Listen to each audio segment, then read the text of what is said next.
Dadalan tayo. Masali ang tukot nagka-problema.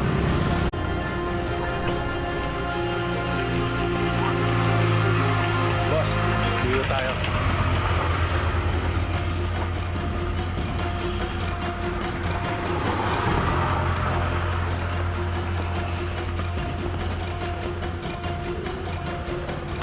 Toy! Teka, ano kailangan nyo? May usapan kami ni Utoy eh. Ni Utoy, walang Utoy dito, pre. Mas kayo, simple yun. Kasi ang usapan namin, magkikita kami dito, puntahan ko raw siya at mag-uusap kami. Ang kulit nyo eh, wala nga Utoy dito eh. Pare, baka pwede natin pag-usapan to. Magkano ba? Kung ito mo tayo, yayapan nga!